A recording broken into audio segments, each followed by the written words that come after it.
binatang maharlika na mahilig mag-alaga ng mga puno sa gubat. Ang kanyang pangalan ay Luyong. Siya ay makisig, matalino, at hinahangaan siya ng mga dalagang naglilibang sa gubat. Ngunit, parang hindi niya napapansin ang tawag ng pag-ibig. Sa halip, mas inuuna niya ang pag-aalaga ng mga puno sa kagubatan. Mawalang galang na ho. Maaari ko po bang itanong kung ano ang pangalan ng punong kahoy na ito? Ito bang mga punong ito? Walang sino man ang nakakaalam kung anong tawag sa mga punong ito. Ngunit, ito ay mga itinanim ni Luyong.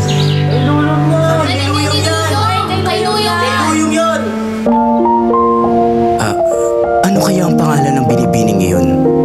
Oh, siya si Manda. Maharlikang anak siya ni Dato Katapang, ang pinakamagiting sa 5 bantayong na anak ni Nalakan Tagkan at Lamayan Buwan. Si Manda. Ngunit, isa rin ako maharlika. Dato Katapang? Hindi ako natatakot sa kanya.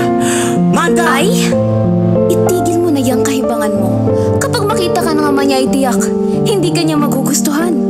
Mabuti na't ituloy mo na lamang ang iyong ginagawa. Alam mo, napakagandang dalaga ni Manda. Siguro, pwede ko siyang regaluhan ng ginto, pilak, pampalasa, kahoy, o di naman kaya ng isang awitin. Sandali!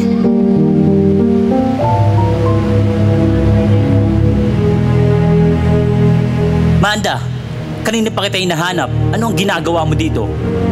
Nagmamasid lamang po ako rito sa gubat. Hindi po ba't? Kay ganda ng mga punong ito. Sa aking mga napagtanungan, ayan po yung mga tinanim ni Luyong. Sumasang-ayon ako. Mukhang matigas at matibay nga ang mga punong ito. O siya, mag-iingat ka at bumalik sa ating tahanan bago sumapit ang dilim. Opo, Ama.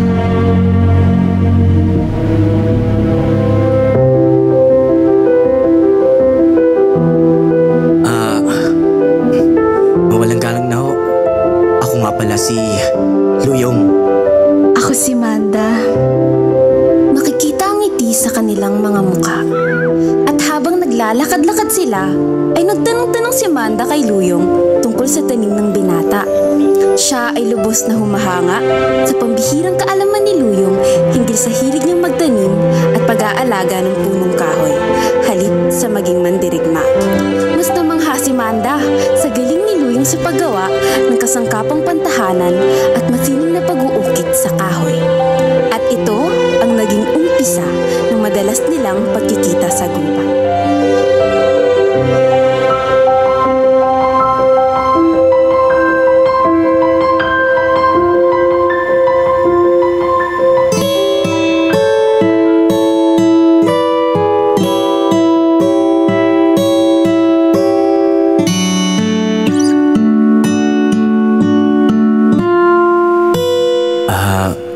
Manda, hindi ka pa ba uwi sa inyong tahanan?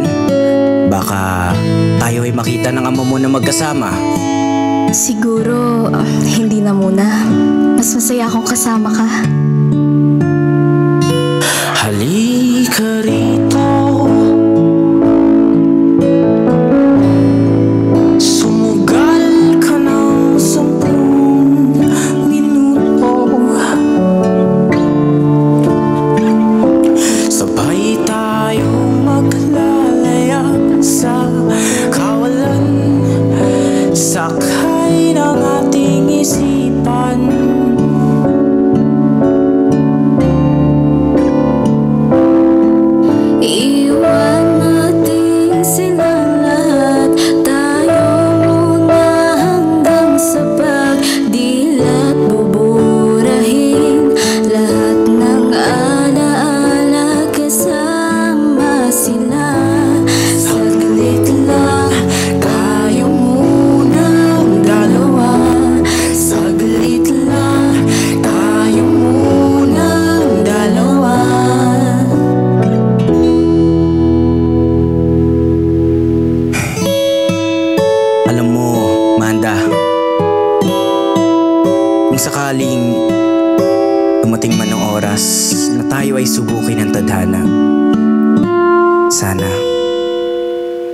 Sana tayo pa rin ang magmahalan kahit anumang pagsubok ang dumating.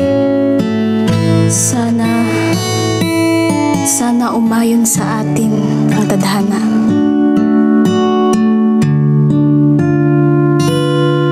At kung sakaling hindi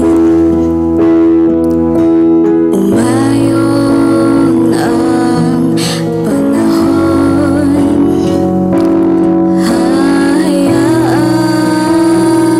ng tadhanang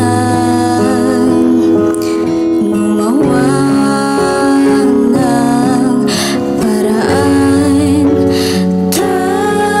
Tatakbo sa kawalan, di ka papakawalan.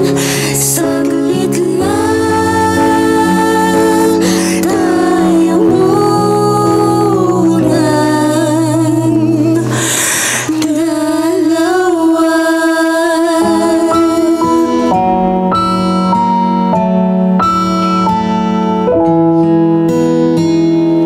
Nasaan na kaya si Manda? Nalaman ni Dato Katapang na magkasama si Luyong at Manda. Ibinigay ang balita kay Dato Katapang mula sa isang mandirigma niya. Nagalit si Dato Katapang at naisipang puntahan ang gubat na kung saan nakatayo ang mga puno ni Luyong. Dakpin! Manda! Ama! Tama niyo ako! Huwag mo sasaktan si Luyong! Manda, ano ang ginagawa mo dito kasama ang lalaking iyan? Kung ikaw ay iibig, ikaw ay magpapakasal sa isang mayaman na maharlika. Hindi siya mag-isakang iyan. Bakit, Ama? Higit na inaibig ko si Luyong. Layuan mo ang anak ko, kundi buhay mo ang kapalit. Sadali! Handa akong harapin ang kahit anong pagsubok para lang sa aking minamahal na Manda. Ha? Kahanga-hanga ka, binata. Kung ganon, kailangan kong masubok kung karapat dapat ka nga ba talaga mapangasawa ng aking anak. Gawin mo ang mga pagsubok na ibibigay ko sa'yo.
Gising sumulo, mahal kong Mandaluyo, sabay-sabay sa pagtakba tungo sa tagumpay.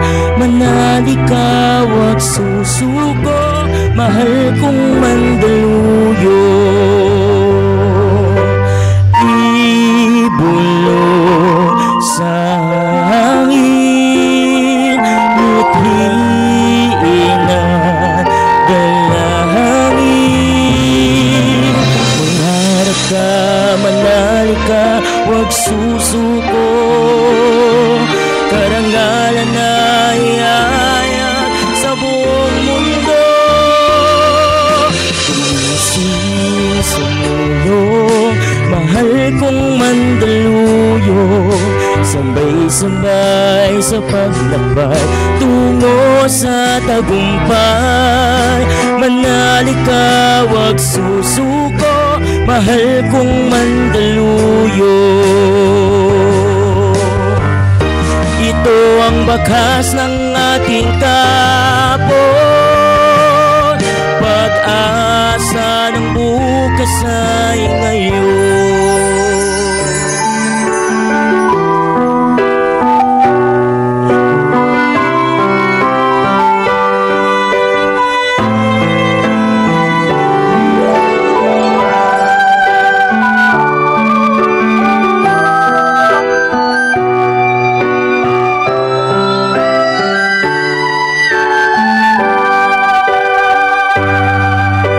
Mangarap ka, manali ka, wag susuko, awitin mo.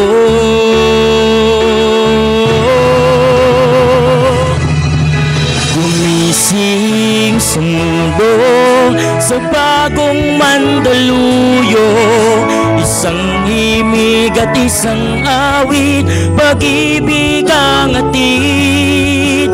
Manali ka, wag susuko, mahal kong mandaluyo.